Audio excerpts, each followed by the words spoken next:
FC เสือบอถ้าบ่ได้ FC แนะนำผมคนกาฬสินธุ์แท้ๆก็คงสิบ่รู้ว่าในจังหวัดกาฬสินธุ์ของเฮาจะมีน้ำตกสวยงามขนาดนี้ขอบคุณ FC ทุกคนที่แนะนำผมมาที่แรกผมก็นึกว่ามันจะเป็นน้ำตกธรรมดาที่ไหนได้พอมาเห็นจริงๆแล้วจุดเด่นของเขาเลยเป็นน้ำตก2ชั้นในระหว่างทางมีวิวทิวเขาที่สวยงามได้มาพบกับผู้คนแปลกหน้าได้มิตรภาพระหว่างทางนี่แหละคือข้อดีของการเดินทางสวัสดีครับงานไว้ทีหลังต่อจาก EP ที่แล้วจากอุโมงค์พันน้ำสู่น้ำตกตาดทองระยะทาง10กว่ากิโลออกจากอุโมงค์พันน้ำมานะเขาก็ขี่ลัดเลาะมาเรื่อยๆจับ GPS มาเลยใครจะมาก็ต้องจับ GPS มาเพราะว่าเขาบ่เคยมาเนาะนี่หน้าเขาเจ้า2ปากฟังอยู่ข้างทางไปขี่ตรงไปเรื่อยๆก็จะมาหอดโรงเรียนบ้านกุดต่อเลี้ยวขวาแยกนี่เลยชึบเลี้ยวขวาไปนี่ขี่ตรงไปเรื่อยๆบ้านนี่พอตรงมาหอดแยกนี่ให้เฮาเลี้ยวขวาขี่กับย้อนขึ้นไปทางในเขตอำเภอคือเก่านะไปบ่เคยมาจักเทื่อได้ทางพี่แม่มาหอดแยกนี่อันนี้มันเป็นอีหยังวะโอ้เป็นอ่างวะแล้วสิขี่ย้อนขึ้นมาพี่บัดนี้เบิ่งอันนี้จักหน่อยก่อนหอดแล้วนี่คือหยังวะสวนสาธารณะบ่มีหม้องไปบ่มีร้านอาหารนี่สวนสาธารณะมีทางขึ้นอ่างบ่นี่น่าจะมีอยู่ดอกมั้งเนาะขี่วนมาเรื่อยๆว่าเฮ้ยล่ะตอนนี้เฮากำลังหาเส้นทางขึ้นที่จะขึ้นไปอ่างอยู่มาหอดหม้องนี้มันขึ้นมองนี้รถเป็นยังนี่นั่นงามมะลีเนาะนี่เนาะก็มีคนมาแบบคนมาตกปลามองนี่ก็เป็นอีกสถานที่มองนึงเด้อแบบเวลาฝนตกนี่เฮาสิเลี้ยวไปเห็นท้องภูเขาอ่ะงามมันเป็นอ่างเก็บน้ำอีหยังบ่ผู้ใดฮู้ก็บอกแน่เด้ออันนี้คืออ่างเก็บน้ำอีหยังถนนเส้นนี้งามมะลีวะเราไปเห็นท้องภูเขาเนาะหอดแยกไฟแดงนี่ให้เฮาเลี้ยวขวานี่เลี้ยวขวาไฟแดงนี่เลยประเทศนี้ก็ตรงไปเรื่อยๆเส้นนี้มันสิไปดงหลวงก็ได้ไปอำเภอเตาง่อยก็ได้เตาง่อยก็ประมาณ36กิโลนี่ละถนนเส้นนี้ละโคตรงามบ่หอดแล้วโอ้โหเบิ่งภูเขาดิวิวนี่โคตรงามบ่กับฝนตกนี่โอ้ยสะอ่อนสายหมอกเด้เนาะหมอกคือสิเต็มภูเขาอยู่เดี๋ยวเบิ่งวิวโลดบ่งามนี่ละถนนที่ผมเคยมาก่อนหน้านี้นะแต่ว่าหลายปีแล้วที่ผมเล่าให้ฟังได้กลับมาเห็นอีกเทื่อนึงแล้วบ้านนี้ ถนนเส้นนี้งามว่ะผมบอกไว้เลยงามลังขี่ไต่ภูเขานะตอนนี้นะไต่ระดับความสูงขึ้นไปเรื่อยๆว่าเจ้าเฮ็ดไม่ได้นี่ไต่กันตกข้างทางไหมขี่ไต่ตีนภูเขาขึ้นไปเรื่อยๆเลยฝนตกก็สิแบบงามเนาะมองเช็คอินได้นี่มองเช็คอินชมวิวอ่ะบ่แม่นใกล้สิฮอดแล้วบ่นี่เฮ้อมีคนมาเที่ยวหลายอยู่เด้ล่ะแต่ว่ามันลงไปทางใดวะบ่เคยมาคือกันเด้อบ้านนี้เด้อ จอดรถใส่เนาะบ้านนี้เนาะมาฮอดนี่ก็สิเป็นวัดป่านะทางเข้าไปอนุสรณ์สถานสันติภาพภูพานบนหนองผืออำเภอเขาวงแต่ว่าเฮาเลี้ยวขวานี่เลี้ยวเข้ามามองนี้ใครจะมีหมู่อยู่วะเฮ้ยว่ามาสิบ่มีไผคนก็มาอยู่นี่เนาะสิจอดรถใส่วะมองจอดรถก็น่าจะมีมองจอดอยู่แถวนี้เนาะเดี๋ยวก่อนอื่นเฮาก็พาขี่รถเลาะลงไปพุ่นก่อนขี่รถเลาะมาฮอดมองนี่นะจะมีแบบคล้ายๆเป็นแบบของศาลาน้อยเอามาไว้ถ้าจอดรถพักมานั่งเล่นนะเดี๋ยวศาลาน้อยนั่นดิมีหม่องคนมาอยู่ตัวนี่งามได้การอยู่อันนี้ก็เป็นมองน้ำตกเด้อมองน้ำตกหน่อยมองนึงวะผมจอดรถเรียบร้อยแล้วเก็บของเก็บหยังเรียบร้อยเอาสิพายางเลาะลงไปเรื่อยๆนะแต่ว่ายืนอยู่มองจอดรถนี่ได้ยินเสียงอันนั้นดิเสียงน้ำตกวะได้ยินเสียงคนอยู่พุ่นคนน่าจะหลายอยู่วะเฮ้ยนึกว่าสิได้มาผู้เดียวมาแล้วสิบ่มีไผนะมันก็เป็นแบบไม่มาผู้เดียวเนาะไอ้แต่มีหมู่วะดีนี่มองนั่งเล่นน้ำนี่มองนั่งเล่นเขาก็เฮ็ดเป็นกระจอบไว้ ทางลงก็ประมาณนี้เลยย่างตามอันนี้ลงมาเรื่อยๆโอ้เสียงคนหลายอยู่วะไปย่างลงไปเรื่อยๆทางลงก็ค่อนข้างที่จะอันนี้นะนี่ฉีไข่น้ำมาหอดมองนี้ก็ต้องระวังน้ำระวังมืนฉีไข่น้ำพูดนะเสียงแตกเซลอยู่พูด ทางลงก็ง่ายอยู่ได้นี่เนาะย่างลงสบายอยู่ทางลงเก่ามันน่าจะหักแล้วที่ว่าจริงๆเนี่ยมันน่าจะเสียงลงไปพุ่นละอันนี้มันหักนี่ห้อยหักหรือเปล่าวะกระเมียนเลยเนาะผู้ใดสิมันย่างเอียงขึ้นจังซี่เนาะมันหักนี่ห้อยหักของมันแต่ว่าทางลงอันนี้เขาเจ้าเฮ็ดไหมนี่เฮ้ยนี่เขาเฮ็ดไหมดีโอ้พุ่นอันนี้มันสิไหลขึ้นมาไหลลงมาแต่ข้างทึ่งพุ่นละผมว่ามันมีมองไอ้น้ำตกหน่อยอยู่พุ่นอยู่นะทีนี้มันไหลลงมาเรื่อยๆมันก็มาหอดน้ำตกใหญ่บัดนี่มาหอดแล้วก็ลุยเห็นตัวว่าบ่ได้เอาสุดมาเปลี่ยนน้ำเนาะเล่นน้ำจักบาทนี่นะวะเอามาสุดเดียวอดเล่นน้ำเลยเบิ่งคนโหลดงามบรินี่คนเต็มวะอันนี้มันเป็นหม่องเดี๋ยวผมสิพาอันยางไปเบิ่งอันนี้คืออีหยังโอ้ทางลงไปพุ่นเนาะมันก็มีอันนี้อยู่ดิเขาเจ้าเฮ็ดทางลงไปอยู่มีเชือกเฮ็ดทางลงไปอยู่เดี๋ยวสิพายางลงไปเบิ่งที่ละจุดเนาะอันนี้เขาสิลงยางลงไปใส่วะเดี๋ยวไปทางนี้ก่อนบ่เคยมาเขาเฮ็ดเชือกไว้อยู่นี่ระวังลื่นว่าซะมาทางนี้มีแต่มืนอย่างเดียวนะเสียนกับลานบ่มี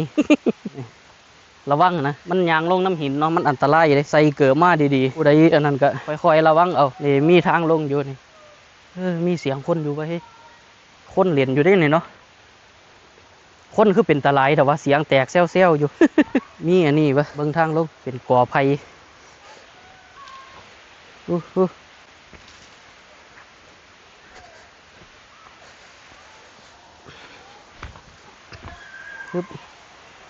โอ้มันก็สิมาหอนนี้นี่เนาะมาบัดนี้สิพามาเบิ่งโอ้มันเป็นสันวะเฮ้ยถ้าเฮาย่างขึ้นไปข้างเทิงอ่ะมันสิเป็นอีกสันหนึ่งพอลงมานี่มันก็สิเป็นอีกสันหนึ่งอันนี้มันสันไต่สุดนะโอ้ทางก็ได้โอ้งามโอ้สมพรเขาเจ้าบวกให้ผมมาเนาะนี่เนาะมันก็งามอยู่เห็นว่าก็ได้เป็นสันบักงามนึงเฮ้ยโอ้ได้การงามเลยว่ะเลี้ยวขึ้นไปเบิ่งฝุ่นเทิงพุ่นมีอยู่2สันนะโอ้มันเป็นสันเนาะนี่เนาะมองเล่นมันก็นี่มองเล่นอยู่นี่คนก็มาถ่ายหลายอยู่ดิล่ะเฮ้ยโอ้คนมาถ่ายหลายอยู่นี่เดี๋ยวอยู่สันเทิงบัดที่นี่ก็มันก็สิมีมองลงมาทางนั้นก็ได้นะมันลงมาได้อยู่ผู้ใดมักแบบนี้นะลุยมันโหลดบ่วะเล่นน้ำเนาะคือบ่เอาเปียกๆแบบนี้โหลดบ่วะ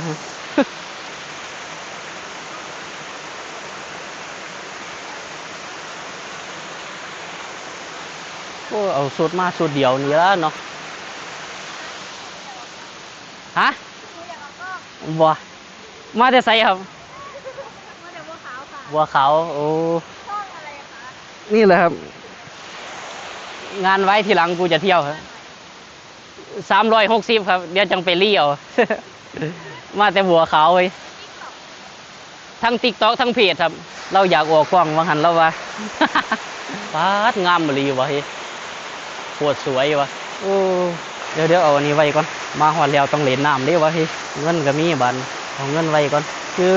ลุยบานนี่โตน้ำตัวเดี๋ยวเก็บของก่อนเก็บโทรศัพท์ก่อนวะเฮ้ยมาผู้เดียวเล่นผู้เดียวก็ได้วะมีคนมาอยู่นี่ปาดงามลีนี่ไหมมันลงไปเล่นได้บ่นี่วะจักเล่นได้บ่ได้เด้อวะโอ้น้ำเย็นวะเฮ้ยน้ำเย็นวะนี่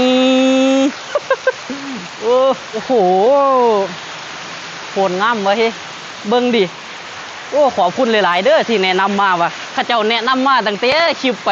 ไสก็วะคลิปไปหน้าคู่ไหม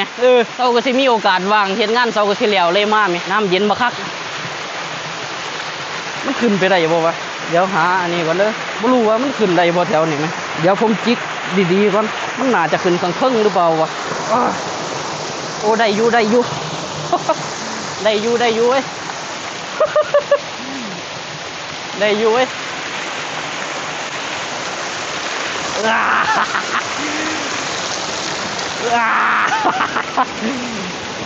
โอ้เย็นนี่บาทนี่เอาสุดมาสุดเดียวอีกูพอดีขี่กับหอดบานแข็งพอดีนี่เดี๋ยวทางขึ้นมันไต่ขึ้นไปได้อยู่สั่นเทิงเดี๋ยวห้องทีขึ้นไปย่างขึ้นไปอีกรอบหนึ่งสั่นเทิงอ่ะฝนยังบ่ตกตอนนี้นะโอ้งาม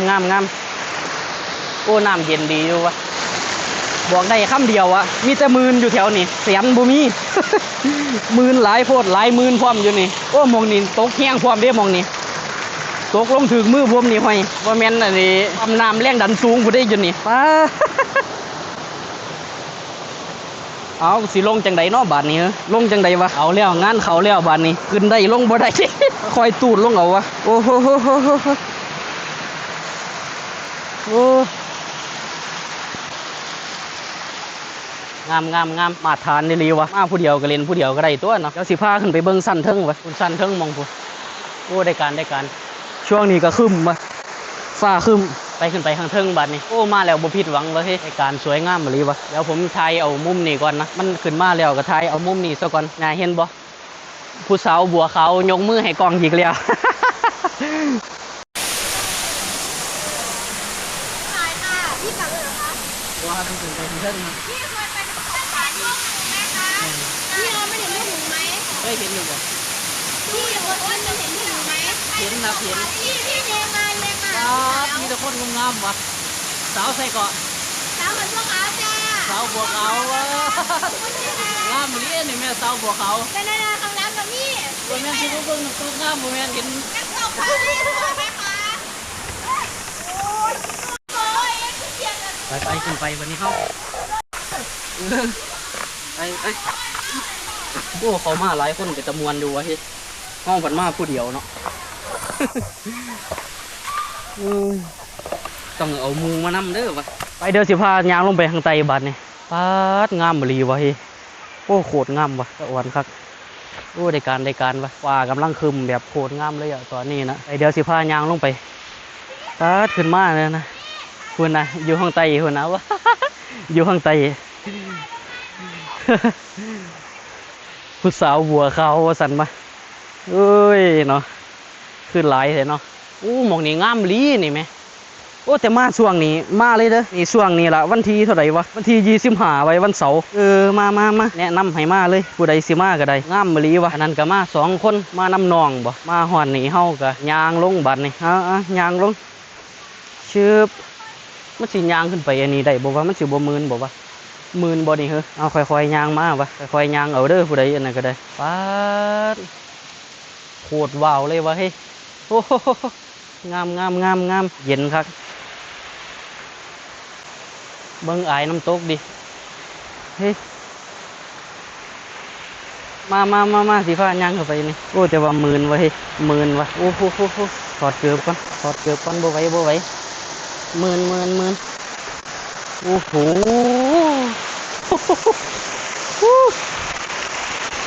งามมาลีนี่พูดนะเอามันสิขึ้นไปทางบนจังไรฮะนี่โอ้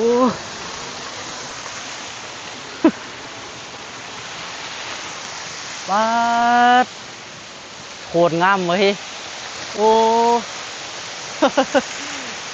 ผู้ใดมาต้องเล่นน้ำให้ได้เด้อวะลงมาเลยลงมาเล่นน้ำเนี่ยตากน้ำตกเนี่ยโคตรสวยเว้ยโคตรเย็นละมันต้องมาเห็นกับตาเจ้าของดิมันจังสีนั่นมันจังสีงามมันจังสีว้าวอีหลีแต่เห็นในคลิปมันบ่นั่นนะมันบ่คักซ้ำมาเห็นกับตาเจ้าของวะมันนั่งเล่นจังสีไหมมาหลายๆคนแห่งมวลแต่ว่าผมมาต้องมาคนเดียวมวลผู้เดียวอะจังบ่มีคนมาหยานมวลน้ำนะเบิ่งโลดพุ่นนะเดี๋ยวสิพุ่นงามต้องจังสีนะแม่เห็นว่าก็ได้เนาะนี่ของแท้เลยว่าแบบนี้คักปานยังนั่นนี่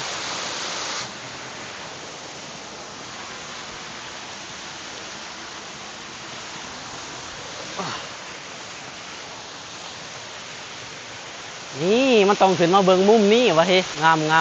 มมีหลายสันเนาะผมนึกว่ามันสิมีสันเดียวไหมแต่อันนี้มันมีหลายสันมีอยู่หม่องนี้แล้วอยู่ข้างเทิงมันยังมีอีกอยู่ดิแล้วจังสีผ้าขึ้นไปเบิ่งอยู่ขากลับออกไปอะคนมาหลายวะนึกว่าสิมาอยู่ผู้เดียวเนาะหามันนี่จังสีนี่แม่จังเมียนไว้แก้วนั่นนี่ลงก่อนบัดนี่หาทางลงจังใดวะโอ้เดี๋ยวถ่ายรูปก่อนมาหอนี่มันต้องถ่ายรูปดิไปบัดนี่กลับก่อนเดี๋ยวห้องสิผ้าเลาะขึ้นไปข้างเทิงบัดนี่ขึ้นได้ลงบ่ได้ว่าบัดนี่เอาแล้วกู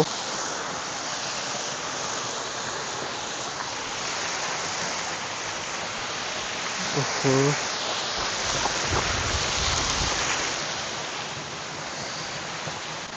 ไปกลับก่อนโอ้แต่ว่ามัน40,000วะเฮ้ยเอาเกือบออกดีกว่าวะโอ้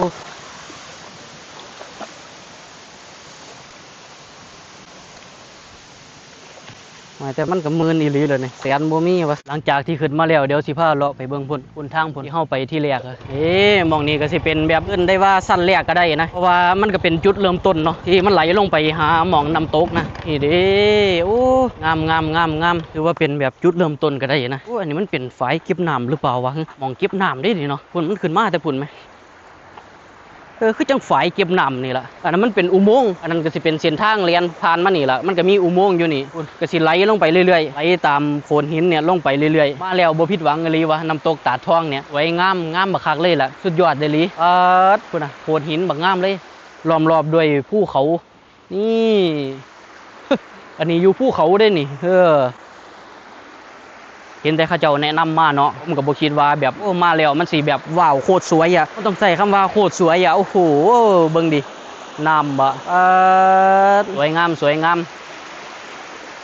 ไปจุดต่อไปเดี๋ยวเฮาสิพาไปมองชมวิวแห่งนี้นะผมเคยขี่รถผ่านแล้วช่วงฝนตกเนี่ยโคตรงามแต่ผมบ่ได้จอดถ่ายให้เบิ่ง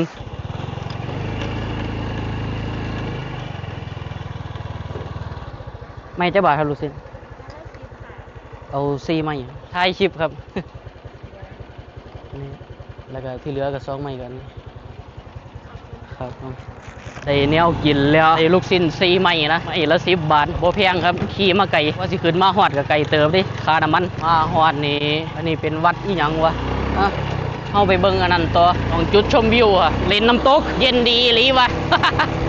ขนาดฝนบ่ตกได้นี่แต่ฝนตกสิงามปานใดวะโอ้คักแน่นอนเลยลิบ่ผิดหวังต้องให้เลย 100% เลยแบบนี้นะโอ้โหนี่ล่ะสิ่งที่ผมเคยผ่านมานะผมช่วงนั้นผมผ่านมาหน้าฝนนะแต่ว่าผมเนี่ยบ่ได้จอดถ่ายให้เบิ่งแต่ว่าน่ะเป็นเจดีย์อีหยังว่าอยู่ไกลๆอ่ะผู้ใดรู้บอกแน่เดี๋ยวผมสิซูมไปให้เบิ่งเป็นเจดีย์ขาวๆอยู่ไกลๆพูนเห็นบ่ผู้อันนี้คือเจดีย์ของวัดอีหยังผู้ใดรู้มิ่นเขามาบอกแน่เด้อถ้ามีโอกาสเดี๋ยวผมสิได้พาไปเที่ยวชมเบิ่งหั่นนะเบิ่งน้ำจิ้มแซ่บบ่ได้การอยู่ลูกชิ้นก็แซ่บนะมันเป็นลูกชิ้นอีหยังบ่รู้ว่ะลูกชิ้นหมูบ่รสชาติกลมกล่อมหมูเขาบ่ได้กินตั้งแต่เที่ยงเนาะจนตอนนี้มันสิบ่าย3บ่าย4แล้วมั้ยบ่ว่าบ่าย3น่ะมันสิเข้า4 โมงเด้อรถคนก็ผ่านตลอดอยู่งามมะลีว่าวิวไหมบ่แม่นว่าเอาได้นี่อันนี้ก็เอาดอกทานตะวันมาปลูกไว้แล้วก็มีซิ่งซ่านี่ซิ่งซ่าอยู่นี่ซิ่งซ่าเอาไว้นั่งเล่นชมวิวเนาะไว้ถ่ายรูปนะโอ้งามมะลีวะมาแล้วบ่ผิดหวังไว้เฮ็ดแต่ว่ามาแล้วก็ต้องรักษาความสะอาดนำนะมันสกปรกหลายก็มันบ่เป็นตะมาเที่ยวนะจังแต่นี้มันก็งามบ่แห้งแล้วนี่มาฮอดนี่มันสิมีจุดเช็คอินนะถ่ายรูปพระเจ้าเฮ็ดไว้เฮาเนี่ยมาถ่ายรูปนะถ่ายรูปวิวงามๆเลยสักปีวะ3 ปีที่แล้วมั้งที่ผ่านมาเนี่ยเพราะว่าเส้นผุนมันก็ขึ้นไปเตาง้อยหรือไปเตาง้อยว่หานอนแถวเตาง้อยว่ามื้อนี้วะอันนี้ก็มาแต่เที่ยวอยู่บ้านใดฮะบ่เป็นหยังฮะเคยเห็นช่องใดอ๋อเฮ้ยหามหันมาทางนี้เพิ่นหันไปทางเพิ่น ชื่อที่จะซื้อเฉลยวะ นี่แหละซื้อนี่แหละ นี่ซื้อตามอันนี้นะขัดติดตามอยู่บ้านใดฮึกุดบอลกุดบอดจังหวัดอะไรคะอยู่กสินนี่แหละสมเด็จย่อสมเด็จรู้จักอยู่บ่นี่บ่ภาษาผู้ไทยบ่มา2 คนนี่นึกว่ามาหลายคนไกลบ่จากนี่ไปบ้านบ่มีสติกเกอร์พร้อมบ่อยากได้สติกเกอร์เอาอยู่บ่เอาเดี๋ยวเอาให้เห็นแล้วบ่เดี๋ยวนี้โอ้หาส่องก็บ่เห็นว่ะอยากได้สติกเกอร์หาส่องก็บ่เห็น ผู้สาวกุดบอดว่ะเนี่ยเอามันมีซื้ออยู่อ่ะพี่อยู่พี่ข้างหลังพี่เดี๋ยวมันไปทางพุ่นก็มันเป็นโขดหินหน้าผาลงมานะกำลังเขียวช่วงนี้ฝนก็บ่ตกเลยนี่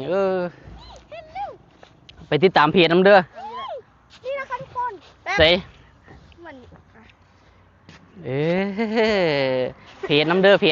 ชื่อเดียวกันนี่ล่ะเพจก็ยางมานี่ก็เป็นหม่องอันนี้ว่าผู้สูงอยู่เด้วะอย่าไปปีนเล่นเด้อผู้ใดมาก็ได้ เขาก็เฮ็ดอันนี้มาอย่างดีเนาะเข้าใจเฮ็ดอยู่ว่ามองจุดชมวิวอ่ะขี่ผ่านมา3 ปีที่แล้วอ่ะบ่ได้จอดนะแต่ตอนนั้นมีหมอกเต็มมื้อนี้นึงพลาดได้หลีวะแต่มารอบนี้ก็ที่แรกก็ฟ้าครึ้มนะบัดนี้ไปเบิดแล้วหมอกก็ได้เดี๋ยวฝนตกแล้วต้องกลับมาอีกแน่นอนมื้อใดฝนตกอ่ะแล้วสิพามาเบิ่งหมอกอยู่หม่องนี้แล้วนี่จุดชมวิวมาเอาต่อไปจุดหมายก็ยังบ่รู้ว่าสิแวะไปไสนะแต่ตอนนี้ก็ไปเรื่อยๆอ่ะขี่กินลูกชิ้นไปเรื่อยๆลูกชิ้นเบิดคิดพออยู่ไสก็สิแวะไปหม่องนั้นละสติกเกอร์ไก่สิเบิดละเด้อวะ สิเบิดกลางทางก็บ่ฮู้นี่ถ่ายอีกชุดนึงกำลังมาฮะเขาว่าเขาจะจัดงานหยังไม่รู้แต่ว่าเขาจะมีหมอรำด้วยน่าจะอีก2 เดือนมันอยู่หม่องเขาวงนำบ่ไม่เขาก็จะมาจัดที่นั่นโอ้อยู่หม่องน้ำตกนี่บ่ผู้ใดรู้ก็ให้ข่าวมาเด้อว่ามีหมอลำมาสั่นเดี๋ยวสิพามาฟังหมอลำนี่ขอสติกเกอร์อันนี้เป็นชุดแรกนะเดี๋ยวถ้ามาพออีกต่อไปก็เดี๋ยวจะเอาสติกเกอร์ชุด2ให้นะชุด2เนี่ยจะมีอยู่2 แผ่นที่เฮ็ดใหม่ตั้งแล้วเรียบร้อยดีนี่ได้เอาไหมผู้ไทยอีหยังก็ผู้ไทยเขาวงผู้ไทยเขาวงวะเอามันย่อมันแซงนะเกาะว่าซั่นอันนี้ไปสิเลอว่าซั่นนะกะสิเลาะลงไปเรื่อยๆขี่เลาะไป เฮามันเที่ยวแบบชิวๆนะไปเรื่อยๆ ฮอดไสก็แวะหันนะเห็นหม่องใดคักๆก็แวะหันกินลูกชิ้นก่อนหิวข้าวเลยนี่แซ่บมาทานหรือว่ามันหาใจได้ที่รถไปเรื่อยๆกินลูกชิ้นชมวิวไปเรื่อยๆวิวงามหรือว่ามาแล้วบ่ผิดหวังนะ